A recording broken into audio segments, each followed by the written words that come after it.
This story is based on real events shared by those who lived them. I was sitting on the floor of a crowded train station in Budapest when it happened.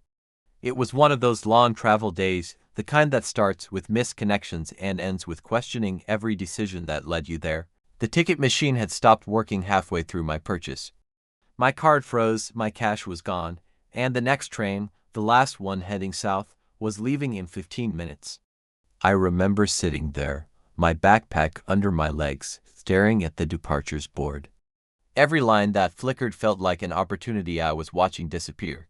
And then he appeared. He wasn't remarkable, maybe mid-40s, dark jacket, eyes that looked like they'd seen more nights than sleep. He asked if I was okay. His English had that soft, uncertain rhythm that made it sound almost kind. I told him the truth. I can't buy the ticket. My card's frozen. I'll figure it out. He looked at me for a moment, then said simply, "I'll pay." I laughed, assuming he was joking, but he wasn't. He stepped past me, swiped his card at the machine. And before I could protest, a paper ticket slid out. He held it out to me like it was the most normal thing in the world. "No problem," he said. "You can pay me later, or never, doesn't matter." We boarded the train together, sitting across from each other in the same compartment. Outside, the city blurred into fields and the light faded fast. He introduced himself as Milan, said he used to travel for work but now he just moved around.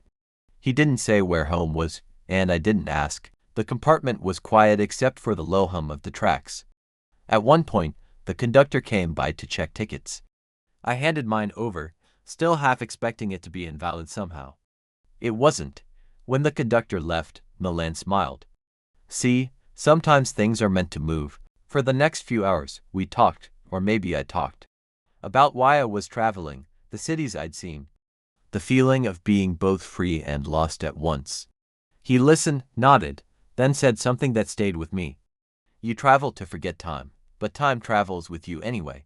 He told me he once worked on a cargo ship that sailed between Turkey and Italy. Said he'd crossed so many borders that one day he forgot which side he was on. He laughed when he said it. But there was a sadness in the sound, the kind that comes from understanding too much. At midnight, the train stopped at a small border town. A nameless place of flickering lights and half-empty platforms. He stood up, slung a small leather bag over his shoulder, and said, "This is my stop." I looked out the window. There was nothing there but dark. Before I could ask anything, he placed a folded note on the seat beside me. "For when you arrive," he said. And then he was gone, stepping off into the night like he'd simply dissolved into it. The doors closed, and the train moved again. I waited until morning to open it. It was a single train ticket stub, old, faded, the ink almost gone. On the back, he'd written, "Someone once paid for my ticket." I didn't get the chance to thank them. Now I have. There was no name, no date. Just a small drawing in the corner, two parallel lines, fading into the distance. When I reached my destination, a small coastal town on the Adriatic, I found a quiet cafe near the water and sat for hours, watching people arrive and leave. Each of them carrying invisible stories, invisible kindnesses. I never saw him again. But sometimes, when I'm buying my own ticket, I think of that night. How a stranger changed my journey without asking for anything in return. Now, every time I travel, I keep a little extra cash in my pocket, not for emergencies, but for whoever might need to move forward next. Because maybe that's how we keep the road alive, one quiet kindness at a time. 3 years later, I was back in Europe, older, quieter, still traveling, but differently. I wasn't chasing anything anymore. I was just moving. It was late autumn when I found myself in Vienna, changing trains again. The schedule board flickered the way it always did. Names of cities, times, platforms.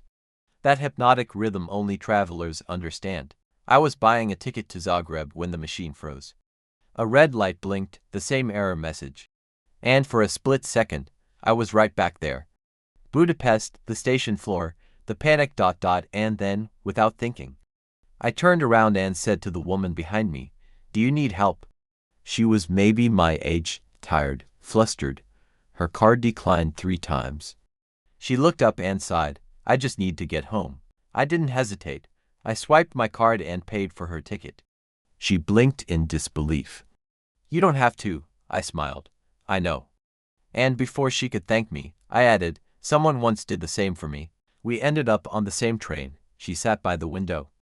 And after an hour of silence, she asked, "Did you ever see him again, the one who helped you?" I didn't remember telling her that part, but then I realized. I must have told the story without even noticing. It had become a reflex. Like travelers telling each other where they've been. I shook my head. "No," I said, "but I still feel like I'm traveling with him." She nodded. Then she said something that made my throat tighten. Maybe that's the point. Maybe some people aren't meant to stay. They're meant to keep others moving. When the train reached her stop, she stood and smiled. She pressed something into my hand before leaving, a folded receipt. When I opened it, I saw that she'd written on the back, in blue pen, "For when someone else needs to keep going," and underneath it, the same little drawing I'd seen years ago. Two parallel lines fading into the distance. I stared at it for a long time. There was no way she could have known. No way she could have seen that ticket from before, unless the road has its own way of connecting us, quietly, invisibly. Through acts too small to notice until they circle back. The train rolled on, and I watched the cities blur into countryside again. Somewhere between the rhythm of the tracks, I heard his voice, soft, certain. "See, sometimes things are meant to move." It took me years to understand what that meant. Travel isn't just about where you go, it's about what you carry forward. The ticket he bought for me was never about money. It was permission to move, to keep trusting, to believe that strangers might still be kind.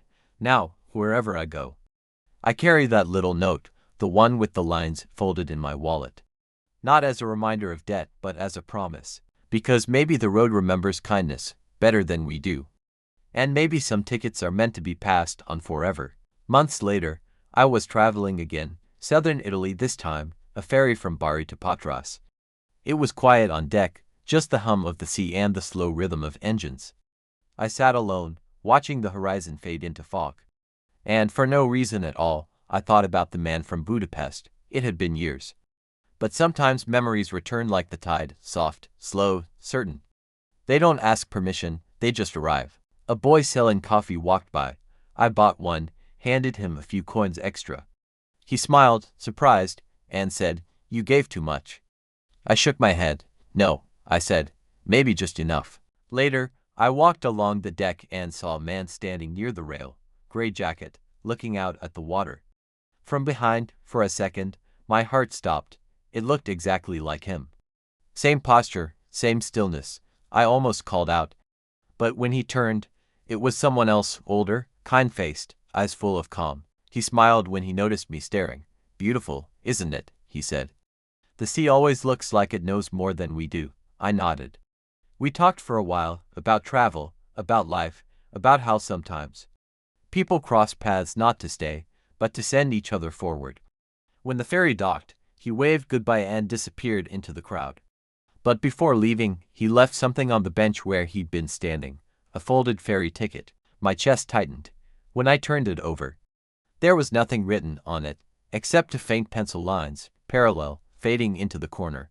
That night, in a small guest house in Patras, I laid the old note beside the new one. The drawings were almost identical. I didn't know what it meant anymore. Fate, coincidence, or just the way kindness moves like light, unseen but never lost. And suddenly, I understood something I'd missed all along. He hadn't paid for my ticket. He'd paid for the next one, the next person who'd need a reason to keep going. I was just part of the chain. We all were. Some stories don't end, they simply pass on. Like tickets, like journeys, like quiet acts of faith that no one records. I don't know his real name, or where he went after that night. But I know this: wherever there's a traveler stranded at a station, someone will step forward, smile, and say, "I'll pay." And maybe that's how the road stays alive, not through destinations, but through the strangers who make sure we all keep moving. A year later, I went back to Budapest. I hadn't planned it. My train from Prague had been delayed. And I ended up with one free night before heading further south. The station looked almost the same. The flickering boards, the echo of footsteps. The same tired travelers staring at the same timetables. Each of them carrying their own story that no one else would ever fully know. I stood near the ticket machines, the same rail where I'd met him. The floor was cleaner now, the machines newer. But I still felt the weight of that night in the air. For a long time, I just watched people. Some rushed, some waited. And then I saw a young man, maybe 20, maybe less. Nervous, counting coins that didn't add up. He looked exactly how I must have looked years ago. Lost, embarrassed. Stuck between wanting help and being too proud to ask for it. Before I even thought about it, I walked over and said, "Which train are you taking?" He told me, "A night train east." He was short on money, a few euros missing. He said, "It's okay. I'll wait until tomorrow." I smiled, reached into my pocket, and handed him the exact amount. He froze. "Why are you?" I shrugged. "Because someone once did the same for me," he tried to insist, but I shook my head. "No need. Just pay it forward someday." When his train pulled out, I stood by the platform and watched the lights fade into the distance. It looked like every journey I'd ever taken. Small, flickering, moving towards something unknown. In that moment, I realized how quiet kindness is. It doesn't announce itself. It doesn't expect applause. It just happens. And leaves something behind for the next traveler to find. I reached into my wallet, took out the faded paper with the 2 lines drawn on it, and smiled, because somewhere out there, he was still traveling too, through gestures, through people, through roads that never really end. I used to think that story began with him. Now I know it didn't. It began long before us. With someone who helped him, and someone before that. An endless road of invisible kindness, stretching farther than any border could reach. And one day, when someone stops me and says, "Thank you," I'll know it's not really me they're thanking. It's everyone who ever kept the world moving, with one small act of grace.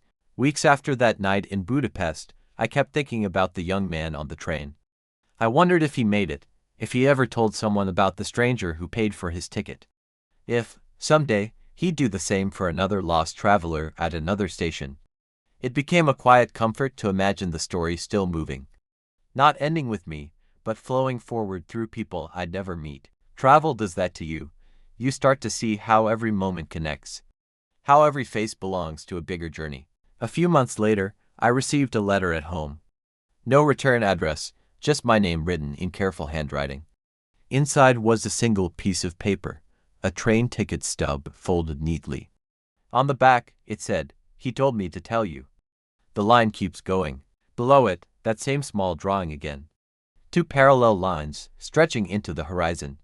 I sat there for a long time, the paper trembling slightly in my hand, and realized that the story had found its own way back. It wasn't about chance anymore, or debt, or coincidence. It was about motion. The way a kindness set in motion refuses to stop. It keeps traveling, crossing borders, changing hands, reminding strangers that they're part of something bigger than themselves. And maybe that's the point of travel. Not to see more, but to pass something on before you go. The last time I boarded a train, I sat by the window and placed all 3 notes, the original ticket, the one from the woman, and the letter, on the table in front of me. The lines drawn on them didn't look like tracks anymore. They looked like connection, like the way stories, lives, and gestures overlap. When the conductor came by, he smiled at the papers. "Are those tickets?" he asked. I smiled back. "No," I said. "They're directions."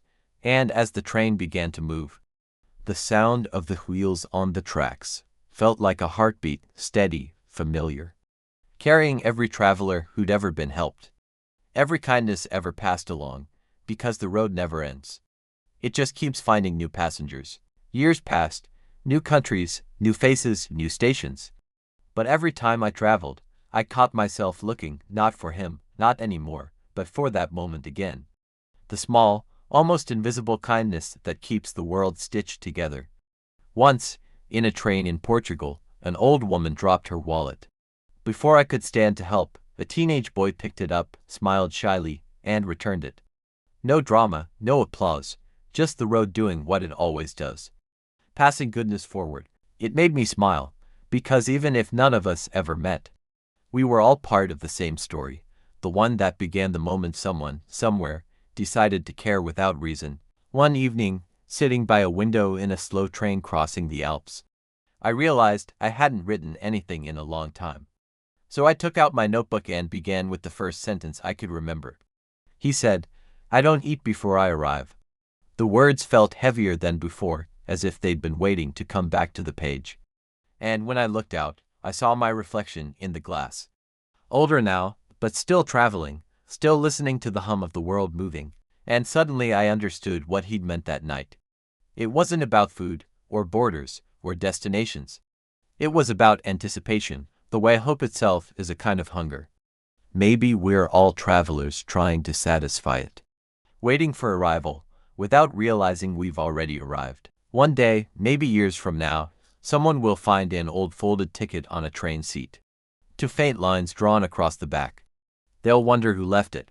They'll carry it for a while. And maybe, when the moment comes, they'll hand it to someone who needs a way forward. And in that simple act, he'll be there again. And I will be there too. And so will everyone who ever believed that kindness doesn't need witnesses. Because that's how stories like this survive. Not in headlines or photos, but in motion. In strangers who pay for tickets. In travelers who don't eat before they arrive. In all of us, still on the way. It was early morning when I found myself once again at a train station, somewhere in Italy this time. The sun hadn't fully risen yet, and the air carried that cool stillness that always feels like the beginning of something new. I was standing by the ticket counter, coffee in hand, watching people come and go, travelers, commuters, families saying goodbye. All of them, for a moment, looked like stories waiting to happen. I reached into my wallet, and there they were. The old, worn tickets. Edges frayed, ink fading, but still intact. I unfolded them one last time. 3 tickets, 3 lines. 3 lives that had crossed paths for no reason other than to remind each other that kindness still exists. And as the loudspeaker announced the next train, I made a quiet decision. I placed the tickets gently on the bench beside me, the same way he once left his note for me. No message, no signature, just the 3 parallel lines. Then I picked up my bag, smiled at the rising light, and boarded my train. As the doors closed and the station slid away behind me, I realized the story wasn't mine anymore. It belonged to whoever found those tickets next. Maybe they'd keep them, maybe they'd add their own. Maybe the lines would keep stretching. Further and further, across borders, across lives. Because the road doesn't end, it only passes through us. And sometimes, all it takes to keep it alive is one small act. Quiet, unrecorded, but unforgettable.